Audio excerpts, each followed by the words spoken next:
Thank you, sir. May I request Sanjeev Sanyal, the author, to please speak on the book? Thank you, then. Good evening, friends.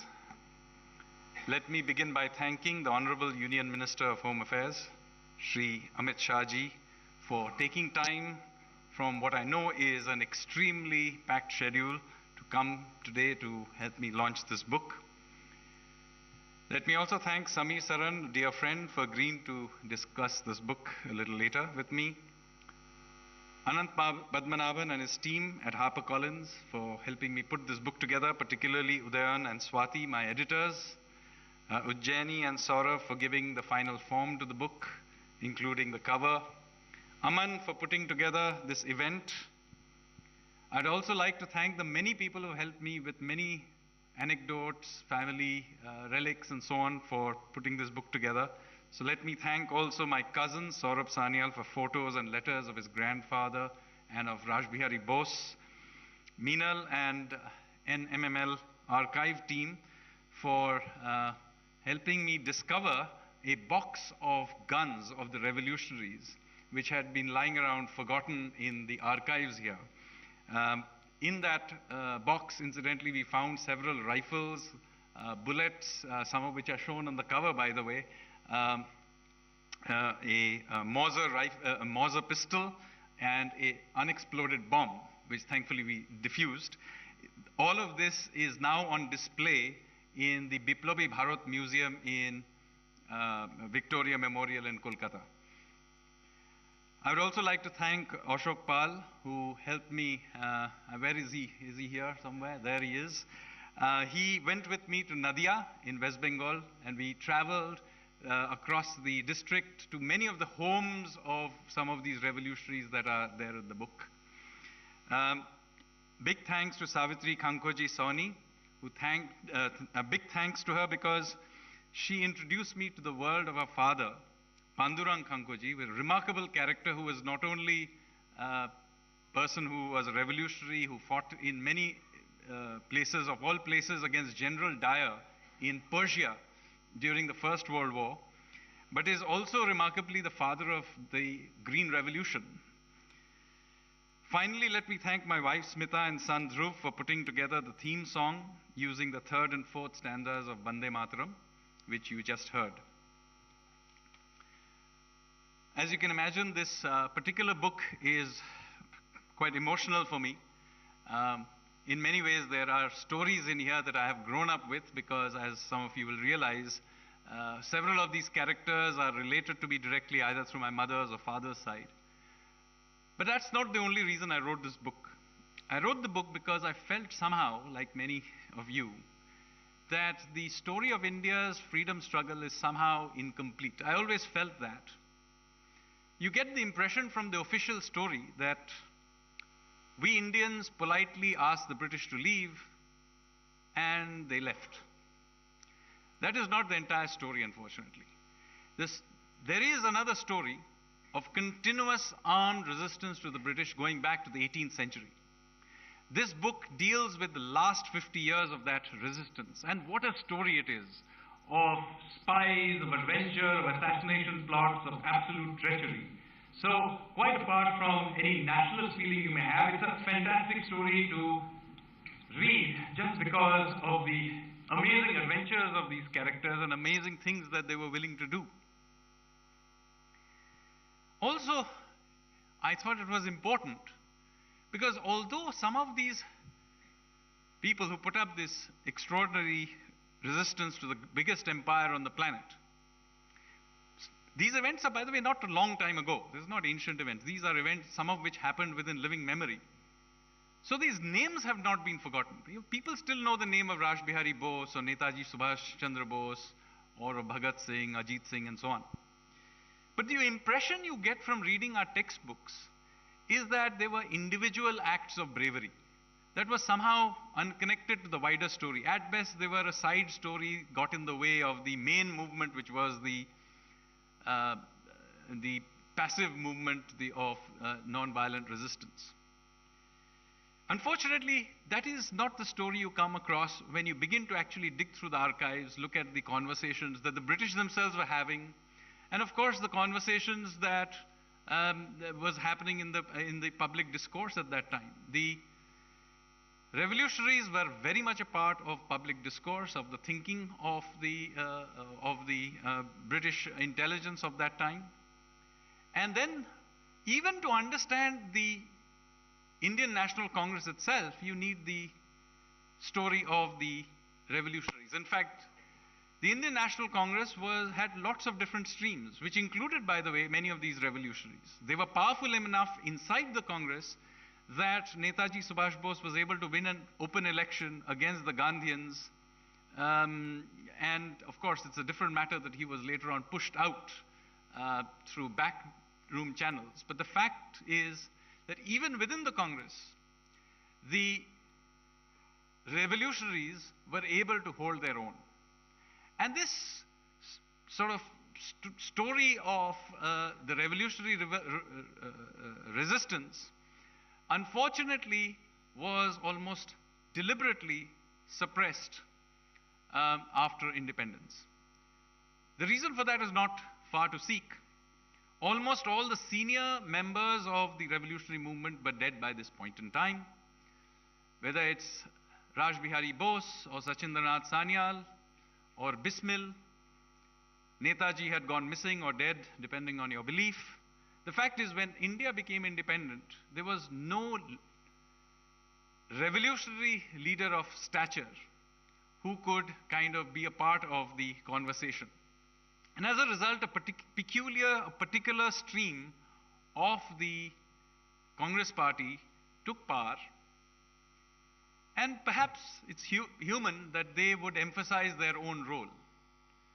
In itself, this is not wrong, but what I think is wrong is that there seems to have been a deliberate attempt to erase the memory of many of these greats who gave their lives and everything in order to make sure that we enjoy the freedoms we do today. Historians like R.C. Majumdar, for example, who had been originally given the job of writing the official history of India's freedom struggle, he was evicted when he began to talk about these other streams of history.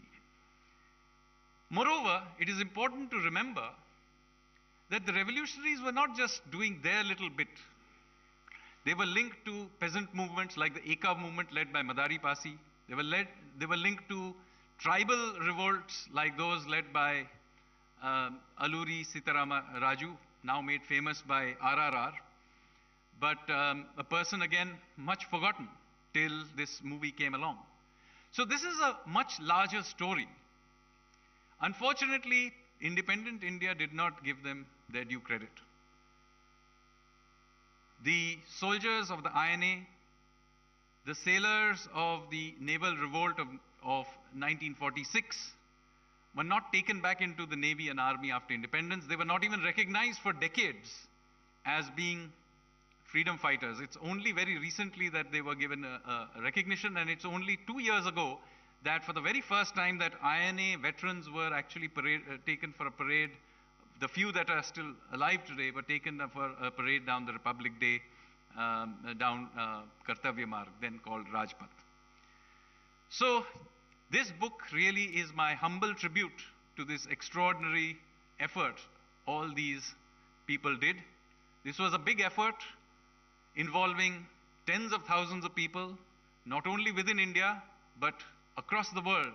The revolutionaries had networks in Germany, in Japan, in North America, in Ireland, in Singapore, and many of the streams of our national consciousness to this day derive from the revolutionaries, even if you do not know this.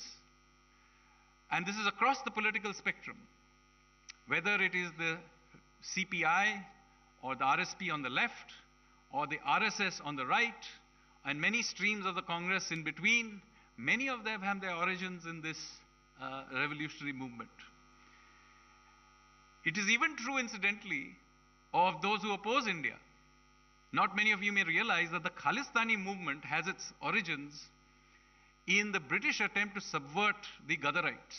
So some of you may have wondered, why is it that the Khalistani movement is based so much in Canada? Well, it is because the North American Sikhs were very much a part of the Gadarite revolutionary movement, and they used to operate through a network of gurudwaras, which were then infiltrated by the British intelligence officer called Hopkinson.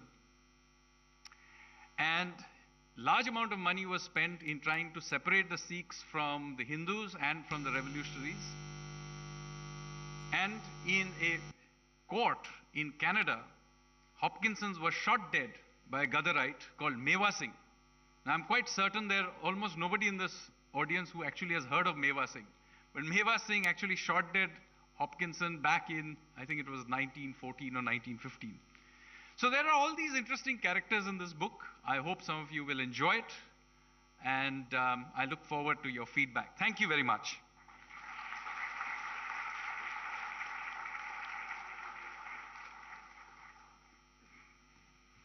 Thank you so much, Sanjeev. May I now please request the Honorable Home Minister, Shri Amit Shah ji, to address the gathering, please.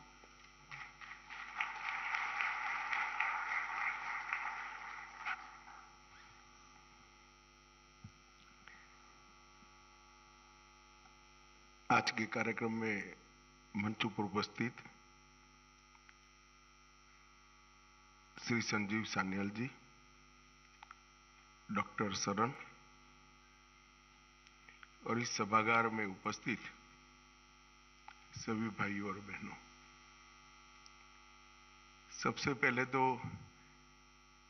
मुझे मालूम नहीं पड़ता coincident है या कुछ सोच समझ कर करा है।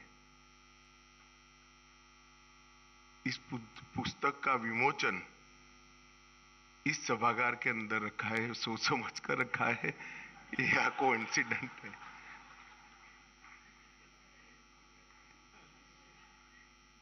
मित्रों, आज लाल बहादुर शास्त्री जी की पुण्यतिथि है।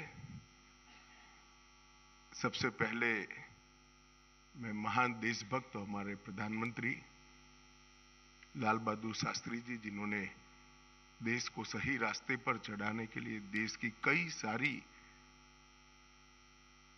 देश बनने की प्रक्रिया को कुछ बोले बगैर भटके हुए रास्ते से सही रास्ते चढ़ाने के लिए बहुत बड़ा योगदान दिया। मैं इनको श्रद्धांजलि देकर इनके चरणों में नमन कर मेरी बात की शुरुआत करना चाहता हूं।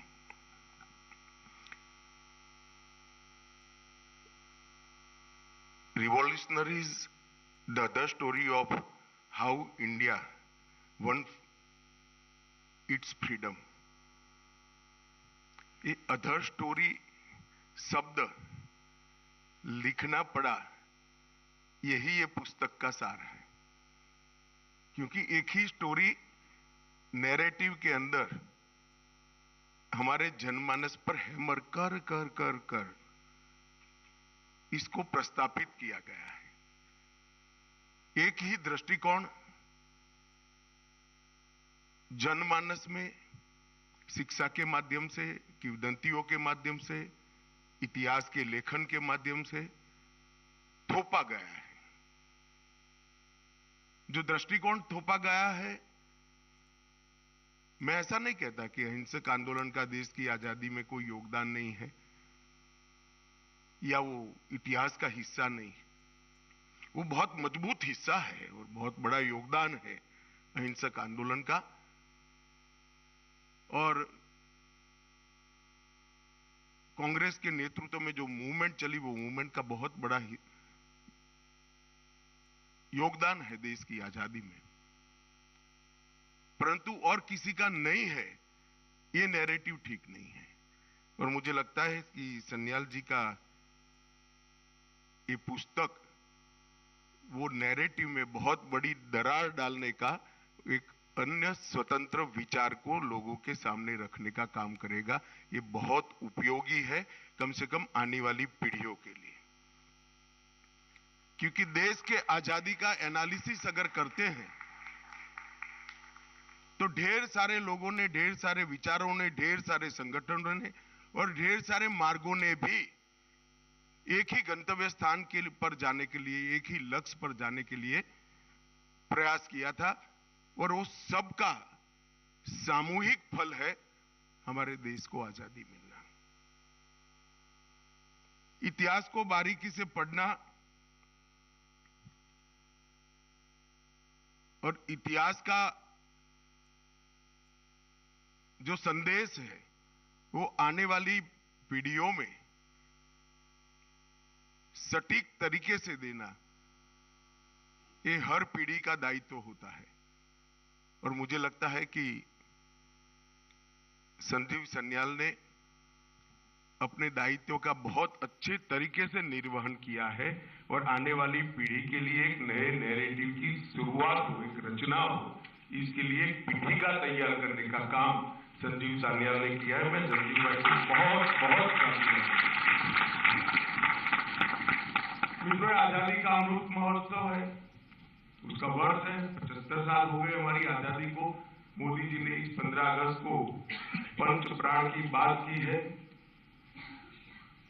उसमें से विरासत पर गर्व और गुलामी की निशानियों से मुक्ति, ये दो महत्वपूर्ण पंच प्राण हैं, पंच प्राणों का हिस्सा है। जिस देश की नई पीढ़ी को और इवन वर्तमान पीढ़ी को अपनी विरासत पर गर्व नहीं होता है, वो कभी भी अपने देश को महान नहीं बना सकते। और गुलामी के काल में प्रस्तावित हुई परंपराएं, मान्यताएं और सोच को जो लेकर चलते हैं, वो शायद राजनीतिक रूप से तो गुलामी से मुक्त हो सकते हैं, परंतु देश की सोच को गुलामी से मुक्त नहीं कर सकते। ये जो मोदी जी ने कहा गुलामी की निशानी से मुक्ति, इसमें सबसे बड़ा अगर कोई क्षेत्र में काम करने का जरूरियात मैं देखता हूं तो हमारे इतिहास के लेखन और इतिहास के अर्थघटन दोनों को गुलामी की सोच से मुक्ति दिलाने की जरूरत है। ये प्रयास सबसे पहले एक भी शब्द बोले बगैर वीर सावरकर ने किया था। पूरी दुनिया, पूरा देश और अच्छे अच्छे देशभक्त सन 57 की क्रांति को गदर के नाम से जानते थे। पहली बार वीर सावरकर ने पहला स्वातंत्र संग्राम, पहला स्वातंत्र समर 1857 की क्रांति का, वहीं से नैरेटिव को बदलने की शुरुआत की। और आज संजीव सान्याल जी इस कड़ी को आगे बढ़ा रहे हैं, इसका मुझे बहुत बहुत आनंद भी है और एक प्रकार से संतोष भी है कि जो काम बहुत समय पहले शुरू होना चाहिए था, इतने समय के बाद भी अगर शुरू हुआ है तो ये स्वागत योग्य है। इतिहास कई सारी मान्यताओं को जन्म देता है, परंतु इतिहास हार और जीत के आधार पर नहीं लिखा जा सकता। प्रयासों के भी कई डायमेंशन होते हैं कि कोई विचार, कोई आंदोलन खड़ा हुआ हो सकता है, वो अपने गंतव्य स्थान पर न पहुंच पाया हो, सफल न हुआ हो। इसका अर्थ यह नहीं है कि जब कभी भी वो उद्देश्य प्राप्त होगा तब इसका कोई योगदान नहीं है। इतिहास को अगर हार या जीत के दृष्टि से ही लिखते हैं तो इतिहास को ठीक से नहीं लिखते। इतिहास को वास्तविकता के आधार पर लिखना चाहिए, प्रयासों के मूल्यांकन के आधार पर लिखना चाहिए और प्रयासों के सभी परिमाण, इसके सभी डायमेंशन का एनालिसिस करके, इसका विश्लेषण करके लिखना चाहिए। तभी इतिहास अपने आप में परिपूर्ण होता है। और सशस्त्र क्रांति के इतिहास का भी ऐसा ही है। कई इतिहासकार ये प्रयास को विलुप्त करने में लगे, कई लोगों ने उसको कम महत्व दिया, कई लोगों को लगा कि भाई इनका क्या योगदान था आजादी के प्राप्त होने में। उन लोगों को मालूम नहीं है कि जब भगत सिंह जी को फांसी दी गई उस दिन लाहौर से लेकर कन्याकुमारी तक किसी के घर में चूल्हा नहीं जला था। हर बच्चे के मन में एक आग धधकती थी। हर व्यक्ति के मन में कभी न जिसका दमन हो सके ऐसी देशभक्ति की ज्वाला जगाने का काम भगत सिंह की शहादत ने दिया था। अगर आप भगत सिंह शहीद हो गए और देश आजाद नहीं हुआ इसके आधार पर ही इतिहास लिखते हैं तो ये मूल्यांकन ठीक नहीं है। मैं सिर्फ भगत सिंह जी के लिए नहीं कह रहा हूं, समग्र सशस्त्र क्रांति के योगदान को इसका मूल्यांकन करना है तो वो आइसोलेटेड नहीं किया जा सकता।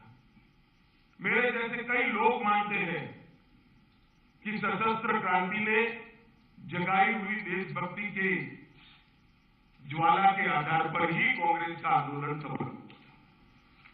मैं मानता हूं और मैं इसको सिद्ध भी कर सकता हूं, आज नहीं करना चाहता परंतु मैं सिद्ध भी कर सकता हूं कि अगर सशस्त्र क्रांति की समांतर धारा न चली होती तो शायद कई दशक और लग सकते। समग्र देश के अंदर बंकिम चंद्र चट्टोपाध्याय ने सिर्फ वंदे मातरम लिखकर चेतना को जागरूक किया था, क्या इसका कोई योगदान नहीं? समग्र देश के अंदर गदर पार्टी के पूरे प्रयासों ने अनेक जगह पे एक जबरदस्त चेतना की जागृति की, निर्माण भी किया था। सुसुप्त चेतना को जागरूक भी किया और चेतना का निर्माण भी किया, क्या इसका कोई योगदान नहीं है?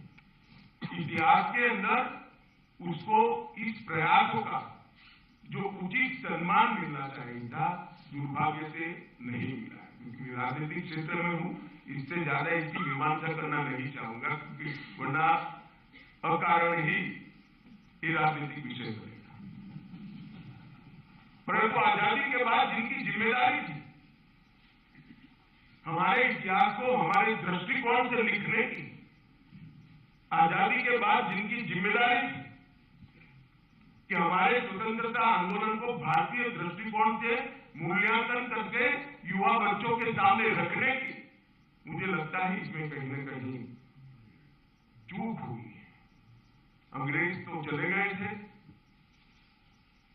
मगर जो अंग्रेजियत छोड़कर गए थे उसी चश्मे से पढ़कर इतिहास को लिखा गया और इसके कारण ये पूरा कंफ्यूजन आज हमारे सामने है। ये धुंध को साफ करने का काम संजीव सान्याल के ये प्रयास से होने वाला है, इसका मुझे पूरा विश्वास। मित्रों, मैं इस बात को पहले समाप्त कर देता हूं, बाद में पुस्तक पर आता हूं। कई सारे लोग जब इतिहास के बारे में बातचीत होती है तब कहते हैं कि इतिहास को तोड़ा गया, मरोड़ा गया। कभी वामपंथियों का नाम आता है, कभी अंग्रेजी मानसिकता वाले इतिहासकारों का नाम आता है, कहीं कांग्रेस को भी कोई लपेटे में लेता है, परंतु मैं अलग दृष्टिकोण से, अब हमें कौन रोकता है? मैं आज इस मंच से इतिहास के विद्यार्थियों का और इतिहास को पढ़ाने वाले प्राध्यापकों का आह्वान करना चाहता हूं कि हमारे देश के गौरव को व्याख्यायित करे इस प्रकार से कोई तोड़ मरोड़ करे बगैर वास्तवदर्शी गौरवमयी इतिहास की रचना अब हो सकती है या नहीं हो सकती? मेहनत किया कर, रिसर्च कर हम क्या ऐसे 300 व्यक्तित्व ढूंढ सकते हैं जिन्होंने भारत को महान बनाया?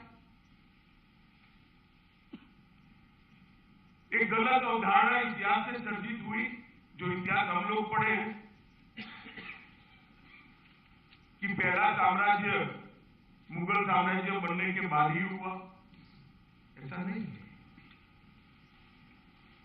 इस देश में कम से कम 30 ऐसे साम्राज्य हैं जिन्होंने 200 साल से ज्यादा राज किया और बहुत अच्छे तरीके से राज किया। वो मुंह जबानी बताया जा सकता है। क्या हमारे इतिहास के विद्यार्थी और प्राध्यापक इस पर रिसर्च कर लिख सकते हैं क्या? सन 57 के पहले और सन 57 के बाद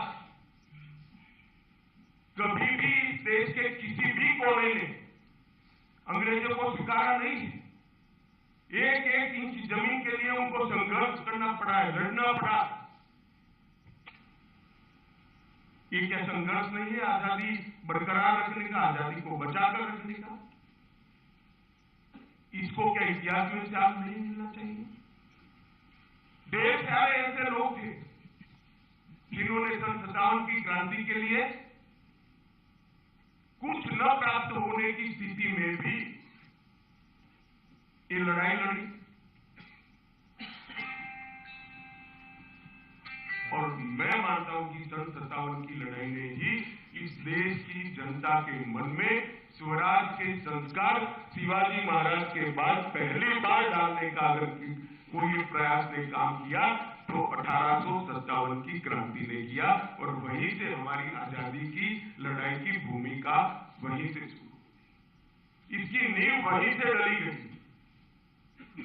चाहे सशस्त्र क्रांति का इतिहास देखो या कांग्रेस का अहिंसक आंदोलन देखो, इसकी नींव ढूंढने जाएंगे तो 1857 की क्रांति के अंदर से ही निकलेगा। ये सब चीजों को समाहित करने की जिम्मेदारी, सच्चे ऐतिहासिक तथ्यों को देश की नई पीढ़ी के सामने रखने की जिम्मेदारी सिर्फ सरकार की नहीं हो सकती। मैं मानता हूं इतिहासकारों ने भी इसमें आगे आना चाहिए।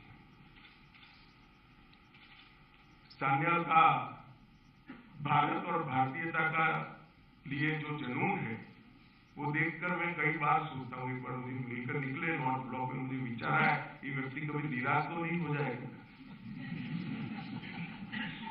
क्योंकि जो जुनून है वो अगर लंबे समय तक इच्छित परिणाम नहीं मिलता है तो निराशा में भी कन्वर्ट होता है। संजय भाई चिंता न करो, इस वक्त मैं आपके साथ खड़ा रहूंगा, निराश होने की कोई जरूरत नहीं। भारत का समय बदल, इस जुनून के साथ अर्थशास्त्री होने के बावजूद जो काम किया है वो साच अर्थ में अभिनंदन के अधिकारी है। इनकी पुस्तक को मैंने बहुत डिटेल नहीं पढ़ा है, मगर ऐसा कह सकता हूं कि कोई आप में से कोई पढ़ लेगा तो जितना बात करेगा उससे ज्यादा बात में करने की स्थिति में हूं, इतना तो पढ़ लिया। इनके 8 चैप्टरों के बीच में एक वाक्यता है। आप 8 चैप्टरों को अलग अलग करके नहीं देख सकते, और 8 चैप्टरों को पढ़ते वक्त बारीकी से पढ़ना, हर एक चैप्टर दूसरे चैप्टर से एक सूत्र के साथ जुड़ा हुआ है। मैंने तो बंद कर दिया है अभी सार्वजनिक रूप से लिखना, वरना मैं इस पुस्तक की विवेचना करता तो बहुत अच्छी करता है, इसका मुझे विश्वास। ये 8 चैप्टरों के अंदर सिर्फ क्रांतिकारियों का वर्णन नहीं है,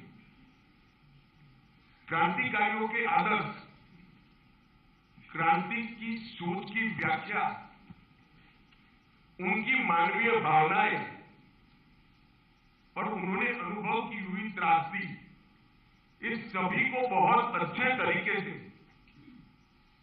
इन्होंने मोतियों की तरह एक माला में पिरोने का काम किया है। और इस पुस्तक की सबसे बड़ी सिद्धि यह है कि आज तक सशस्त्र क्रांति के इतिहास को छुटपुट व्यक्तिगत प्रयास बताया जाता था।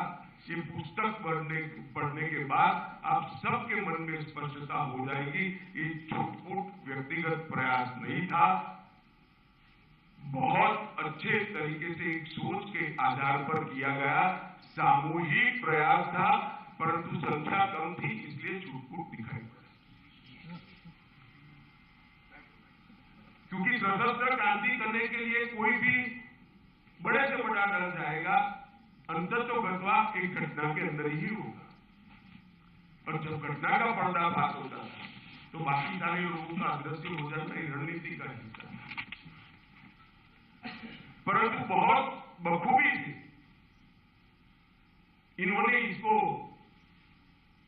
मोतियों को जैसे माला में परोते हैं, इसी तरह से समग्र क्रांति के विचार को एक धागे में मोतियों की तरह पिरोने का काम किया है। दूसरे अध्याय में श्री अरविंद और वीर सावरकर इसके संबंध में लिखा है। ये दोनों ऐसे व्यक्ति हैं, एक ने सुस्पष्ट रूप से राष्ट्रवाद को जरा भी गालमेल करे बगैर व्याख्यायित करने का काम किया, और दूसरे ने राष्ट्रवाद को अध्यात्म के साथ जोड़कर भारत ही विश्व गुरु बन सकता है, इसका विचार की शुरुआत। ये दोनों के बारे में मैंने भी बहुत कुछ पढ़ा है, मगर इन्होंने एक दो ही चैप्टर के अंदर इन दो के बारे में जो जानकारी दी है, बहुत अच्छी जानकारी है। उसको मैं रूपक में अगर बोलना चाहूंगा तो गागर में सागर की तरह सारी चीजों को इन्होंने समाहित किया है। चैप्टर 4 गदर आंदोलन के बारे में लिखा गया है, और गदर आंदोलन आइसोलेटेड नहीं था। इसकी सारी शाखाओं को इन्होंने बहुत अच्छे तरीके विस्तृत रूप से वर्णित कर गदर आंदोलन उत्कृष्ट राष्ट्रभक्ति से निपजा हुआ एक सामूहिक प्रयास था। इसको सिद्ध करने का काम इन्होंने अध्याय 4 के अंदर किया है। 5वां अध्याय काला पानी पर लिखा है, जो भारत के आजादी के इतिहास का तीर्थ स्थान है। अंडमान की सेल्युलर जेल और वहां की दी गई मानवीय यातनाएं देखकर मैं कई बार सोचता हूं कि पश्चिम के देश कैसे ह्यूमन राइट की बात कर सकते हैं, और किनको सिखा रहे होंगे। जो कोई भी हमें भाषण देता आता है, उसको एक बार सेल्युलर जेल की मुलाकात कर दीजिए। अनेक प्रकार के देश के अनेक हिस्सों से पकड़े गए स्वतंत्र सेनानी क्रांतिवीरों को एक ही जगह पे रखा गया, और अगर सेल्युलर जेल के अंदर जो क्रांतिवीरों की सूची है उसको भी आप लिखोगे तो मालूम पड़ जाएगा आइसोलेटेड प्रयास नहीं था। पूरे देश का नक्शा वहीं पर बन जाता है।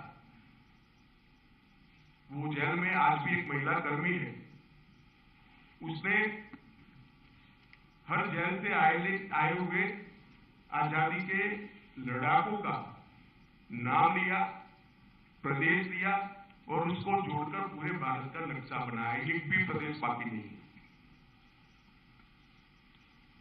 भारत के हर प्रदेश से कोई न कोई कभी न कभी सेल्युलर जेल के अंदर गया है। सेल्युलर जेल में वही जाते थे जिनको मारने से ज्यादा नुकसान होता था, कोई उसको जिंदा रखने के लिए नहीं भेजते थे, और जिंदा रखने का कोई मतलब ही नहीं रहता था, ऐसा जीवन वहां देते थे। तो इतना बड़ा प्रयास करने वाले व्यक्ति हर प्रदेश से आए, वो ही बताता है कि सशस्त्र क्रांति आइसोलेटेड एफर्ट्स नहीं था, व्यक्तिगत पराक्रम नहीं था, एक सोची समझा आंदोलन था जो देश को आजाद करने का बहुत अच्छा प्रयास था। 6वें अध्याय में हिंदुस्तान रिपब्लिक एसोसिएशन के बारे में लिखा है।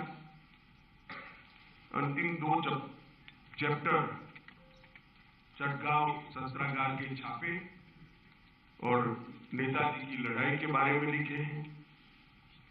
मैं अभी भी कहता हूं, पढ़ते वक्त आप ध्यान रखना, हर एक चैप्टर दूसरे चैप्टर के साथ जुड़ने का सूत्र इसके अंदर रखा हुआ है।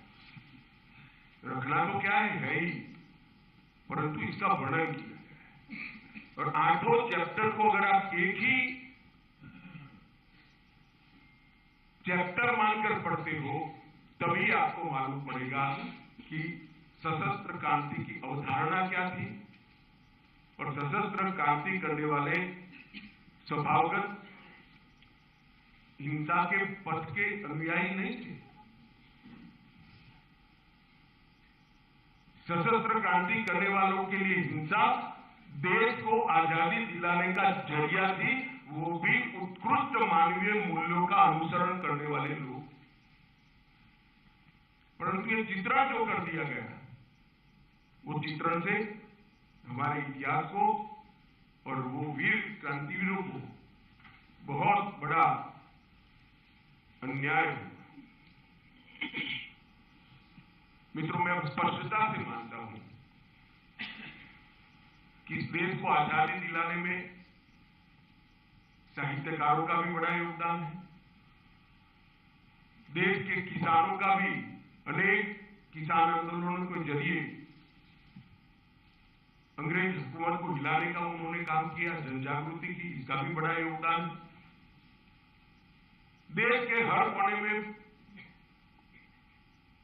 फैले हुए हमारे जनजातीय समाज, आदिवासियों ने, ट्राइबल्स ने अपनी परंपरा को हम प्रदूषित नहीं होने देंगे, इसलिए अनेक जगह पे अंग्रेजों के खिलाफ शस्त्र उठाए, लड़े, मरे। सन 57 के पहले भी सबसे पहली लड़ाई अगर कोई लड़ा था तो आदिवासी ही लड़े थे। बहुत लेट कांग्रेस पार्टी ने एक अहिंसक आंदोलन भी शुरू किया, जिसमें पूर्ण स्वराज बहुत देरी से आया, मैं बताता हूं उसके बारे में बाद में। और सशस्त्र क्रांतिकारियों ने भी दुनिया भर की अनेक घटनाओं से प्रेरणा लेकर एक भगीरथ प्रयास किया था। हो सकता है कई घटनाओं का आप एनालिसिस करोगे तो आंदोलन असंगठित दिखेगा, परंतु वो देशभक्ति से प्रेरित था और सभी का लक्ष्य एक ही था, देश को आजाद कराना, अंग्रेजों को देश से निकालना। और आप इस पुस्तक को ध्यान से पढ़ोगे तो आपको मालूम पड़ेगा 1923 में ही सचिंद्रनाथ सन्याल ने भारत को रिपब्लिक बनाने का लक्ष्य रखा। मैं इसलिए कह रहा हूं कि जिन्होंने हाथ में हथियार उठाए थे वो स्वभावगत हिंसक नहीं थे, परंतु अंग्रेज के हाथ में बंदूक थी, इसलिए इसके सामने लड़ना एक हिंसा आदेश को आजादी दिलाने का एक जरिया बनाया। कांग्रेस ने 1930 में पूर्ण स्वराज की मांग रखी और हिंदुस्तान रिपब्लिक आर्मी एचआरए ने न केवल पूर्ण स्वतंत्रता का लक्ष्य रखा, परंतु सार्वभौमिक वयस्क मताधिकार की भी वकालत उसी वक्त कर दी। मैं उनकी दूरदर्शी का परिचय हो, इसके लिए आपको ये बात बताता हूं। उस वक्त कांग्रेस के अधिवेशनों में मताधिकार की चर्चा तो थी ही नहीं। आजादी कितनी मात्रा में अंग्रेजों से नेगोशिएशन कर प्राप्त की जाए, इसकी चर्चा चली। परंतु उस वक्त न केवल संपूर्ण आजादी, हर वयस्क को मतदान, मताधिकार, इसकी भी चर्चा की। और 20वीं सदी में ही शुरुआत में 1909 में वीर सावरकर ने कहा था, अगर सशस्त्र क्रांति को सफल होना है तो इसका अखिल भारतीय स्वरूप तय करना पड़ेगा। और उन्होंने अभिनव भारत की स्थापना इसी के लिए की थी। और देश आजाद होने के बाद अभिनव भारत को बंद करने वाले भी वीर सावरकर ही थे कि अब अभिनव भारत का उद्देश्य समाप्त हो गया। मैं इसलिए कह रहा हूं कि इसको छुटपुट प्रयास कर हमने ये महान प्रयास का अवमूल्यन नहीं करना चाहिए। इसको किसी व्यक्ति की व्यक्तिगत देशभक्ति कहकर, व्यक्ति की व्यक्तिगत देशभक्ति ही अपने आप में बहुत महान होती है, परंतु एक समूह एक विचारधारा के तहत देश को आजाद कराने का प्रयास कर रहा था, उसको हमें समझना भी पड़ेगा, स्वीकारना भी पड़ेगा और प्रचारित भी करना पड़ेगा। सिर्फ समझने से कुछ नहीं होगा, उसको मन से स्वीकारना पड़ेगा कि मेरे देश को आजाद कराने के लिए ढेर सारे लोगों ने अपने जीवन का सर्वस्व बलिदान कर दिया। कई बार घर की कुकड़ी हो गई, कई बार परिवारजनों को जेल में डाल दिया, कई सालों तक कोई अंडमान निकोबार के काला पानी की सजा भुगतता रहा, कई लोग फांसी के फंदे पर चढ़ गए। और इस प्रयास को हम व्यक्तिगत प्रयास नहीं कह सकते, इसको विफल प्रयास भी नहीं कह सकते, क्योंकि इसी के आधार पर हर जगह पे देश में आजादी की चेतना जागृत होती गई, दृढ़ीभूत होती गई और परिणाम लक्षित दिशा में आगे बढ़ती गई। इन्होंने आजादी की चेतना को जागरूक भी किया, उसको दृढ़ भी किया और चैनलाइज कर करके एक दिशा में ले जाने का काम भी एक सशस्त्र क्रांतिवीरों ने किया है। ये हमें स्वीकारना ही पड़ेगा। उनका network Germany, Singapore, Ireland, Canada, America और इंग्लैंड में भी नेटवर्क फैलाकर इन लोगों ने काम किया। अभी के प्रधानमंत्री और उस वक्त के गुजरात के मुख्यमंत्री नरेंद्र भाई जब मुख्यमंत्री बने गुजरात के, तो मोदी जी ने श्यामजी कृष्ण वर्मा की अस्थियां इतने सालों के बाद वहां से वापस लाने का काम किया। क्योंकि श्यामजी अपने बिल में कहकर गए थे कि मेरी अस्थियों को एक बैंक के लॉकर में रखना, जब मेरा आदेश आजाद हो तभी मेरी अस्थियों को मेरे देश में लिया जाए, मैं गुलाम देश में मेरी अस्थियों को भी नहीं जाने दूंगा। क्या और इस प्रयास को कोई कैसे छुटपुट प्रयास कह सकता है? इस श्यामजी कृष्ण वर्मा तैतरीय उपनिषद का सबसे देश में उस जमाने में सबसे विद्वान व्यक्ति थे, संस्कृत के स्कॉलर थे। तैतरीय उपनिषद पर उन्होंने लिखे हुए टीकाओं को मैंने पढ़ा है, इनकी विवेचनाओं को पढ़ा है। इतना विद्वान व्यक्ति सब कुछ छोड़कर, देश छोड़कर वहां क्रांतिवीरों का प्रेरणा स्रोत बना। एक के बाद एक देश बदलते गए, सरदार सिंह राणा हो, मैडम कामा हो, श्यामजी कृष्ण वर्मा हो, सबने आजादी के स्वप्न को श्रेष्ठ देने का काम किया, इसको फैलाने का काम किया। और सावरकर जैसे लोगों ने जमीन पर लड़ाई लड़ने का काम किया। ये प्रयास ना सोच के बगैर का था, ना असंगठित था, ना असफल था। ये प्रयास एक सोची समझी विचारधारा के आधार पर किया गया प्रयास था। ये प्रयास संगठित प्रयास था और इस प्रयास ने सफलता जो मिली, इसमें बहुत बड़ा योगदान दिया है, इसको कोई नकार नहीं सकता। और ये बात आज सन्याल के पुस्तक से नई पीढ़ी के हाथ में जाएगी। मैं एक वाक्य बोलना चाहता हूं, मैं एडवांस में ही कह देता हूं, मीडिया है, वाक्य मेरा नहीं है, तो मुझसे न चिपकाया जाए।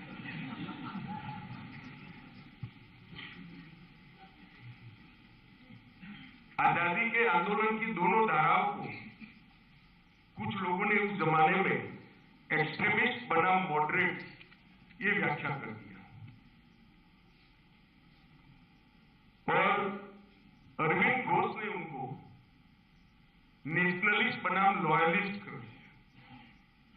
अब ये मैं नहीं कह रहा हूं, श्री अरविंद घोष कह रहे थे। मैं नहीं मानता इस 130 करोड़ की आबादी में श्री अरविंद घोष की व्याख्या और उनके उद्देश्यों पर कोई भी सवाल उठा सकता है। मेरा बस इतना ही कहना है, मेरी कोई टिप्पणी नहीं।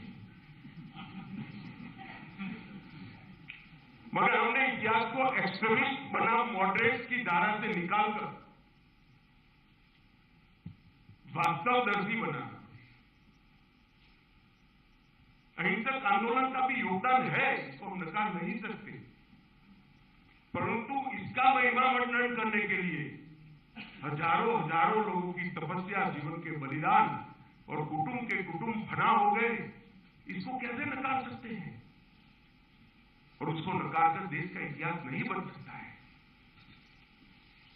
हमने कभी न कभी सोचना ही पड़ेगा, हमने समझना पड़ेगा कि आजादी अनुदान में नहीं मिली है। लाखों लाखों लोगों ने बलिदान दिए हैं, रक्त बहाया है, पीढ़ियां तबाह हो गई है, तब आजादी मिली। इतिहास को इस तरह से व्याख्यायित करने का हमें प्रयास करना पड़ेगा। और आज मुझे बड़ा संतोष है, मराठों से लेकर लसीत बरफुकन से लेकर 1857 तक के सभी प्रयासों को आज समाज में सम्मान मिलने की अच्छी शुरुआत हुई है। इसको और गति से हमें आगे बढ़ाना चाहिए। नेताजी सुभाष चंद्र बोस के जीवन में आज भी मेरे जैसा व्यक्ति ओवरकोट पहनकर आया है, कड़कड़ाती -45 डिग्री टेम्परेचर में कलकत्ते से निकलकर वाया अफगानिस्तान, रसिया होकर कोई बर्लिन पहुंचता है। वो व्यक्ति की देशभक्ति को अब कैसे नकार सकते हो? मगर आज जब नेताजी का पुतला कर्तव्य पथ पर लगता है तो मन को बड़ी संतोष,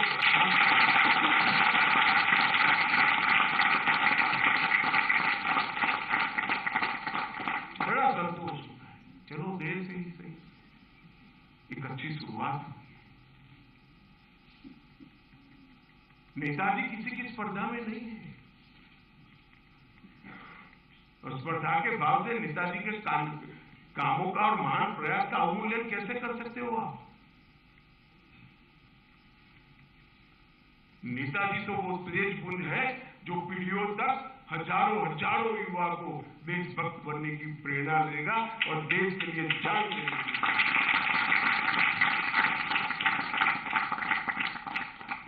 आईएनए का पूरा प्रयास मैं बहुत स्पष्ट रूप से मानता हूं, मैं भी इतिहास का विद्यार्थी हूं, स्पष्ट रूप से मानता हूं कि इसको जितना सम्मान और स्थान देश के इतिहास में मिलना चाहिए था वो नहीं मिला। जैसे मैंने पहले कहा, आज देश का युवा अपनी रुझान को बदला है, देश की मान्यताएं भी बदल रही है। इन क्रांतिकारियों का प्रेरणा स्रोत, प्रेरणा स्थान कहां से आता है?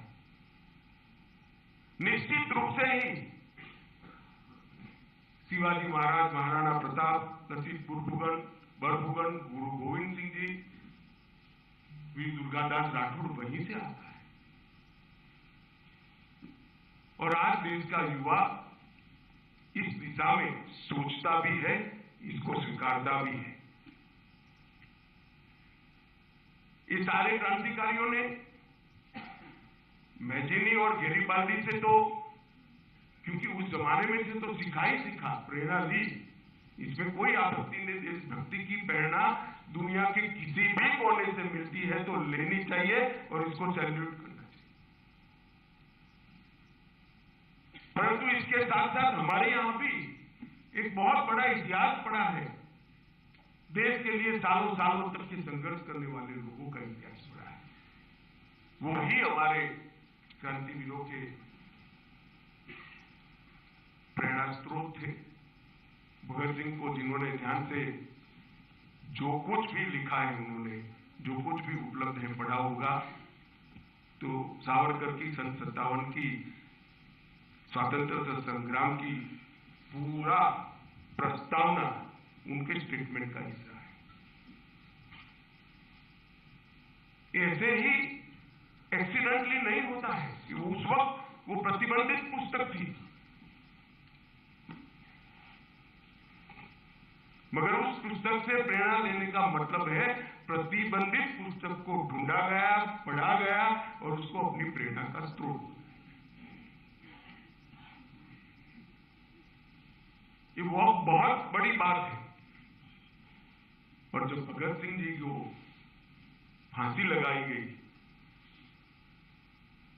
तब सावरकर ने मराठी में फटका कर एक प्रकार का काव्य होता है, इसमें लिखा था, हा भगत सिंह हाय हा, तुम हमारे लिए ही फांसी जा रहे हो, राजरण में चौथे ही खील रहे हो। अंडमान निकोबार की जेल में बैठा हुआ व्यक्ति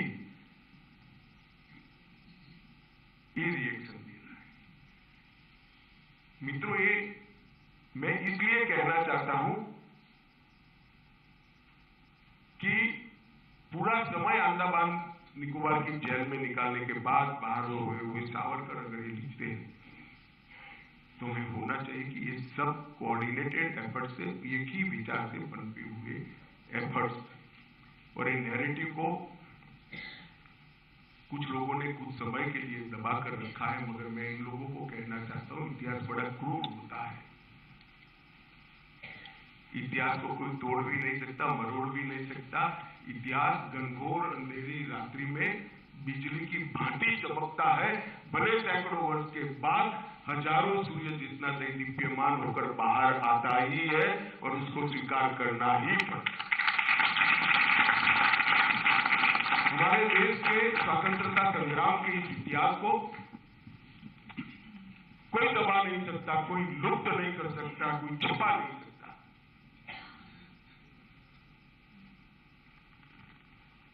और समय समय पर इसको आगे बढ़ाने वाले लोग भी आए हैं और आगे भी आए। इस पुस्तक के अंदर आप ध्यान से पढ़ेंगे तो आपको ये पुस्तक भी इसी दिशा में जाता हुआ है। हमारे क्रांतिकारियों के प्रेरणा का मुख्य केंद्र श्री अरविंद का भवानी मंदिर ही होता है, इंडिया हाउस होता है, गदर पार्टी का सोहन सिंह और लाला हरदयाल का मुख्यालय होता है, और आईएनए के हर जवान के मन में हमारी क्रांति का प्रेरणा स्रोत होता है। मित्रों, अनेक लोगों ने अनेक प्रकार से देश को आजाद करने का काम किया। किसान नेता मदारी पासी, सहदेव, हरदोई और बहराइच सीतापुर में एका आंदोलन जो चला, इसको गति दी अरहुई सीतारामन राजू, अब तो बहुत एक फिल्म ने उनको प्रसिद्धि दी है, और धरती आबा भगवान बिरसा मुंडा, जिन्होंने को अंग्रेजों ने फांसी दी, उस व्यक्ति ने भी अंग्रेजों के खिलाफ लड़ने का काम किया है। इस पुस्तक ने बहुत सारे ऐसे व्यक्तित्वों को भी परिचय करा है। उल्लासकर दत्त, मेवा सिंह लोहोके, वीवीएस अय्यर, जतीन्द्र नाथ मुखर्जी, ढेर सारे व्यक्तित्वों का भी परिचय करा है। मेरा आप सभी से आग्रह है कि पुस्तक को जरूर मन से पढ़ना और फुर्सत में पढ़ना, और इसको प्रचारित भी करना, क्योंकि एक विचार है, लिखा है हमारे सान्याल साहब ने, परंतु ये विचार, ये सनातन विचार है। हमारे यहाँ व्यक्ति, राष्ट्र और संस्कृति कभी अलग नहीं रहे, तीनों एक ही है। ये हमारा मूल विचार है। इस मूल विचार के आधार पर ही सशस्त्र क्रांति का नींव बना था, और उसके आधार पर ही इसका परिचय कराने की पुस्तक लिखा गया है। मुझे दिए हुए समय से मैं थोड़ा ज्यादा बोला हूं, इसलिए आप लोगों का बहुत समापना के साथ और फिर से एक बार सचिन भाई को बहुत बहुत बधाई और शुभकामनाएं देकर मेरी बात को समाप्त करता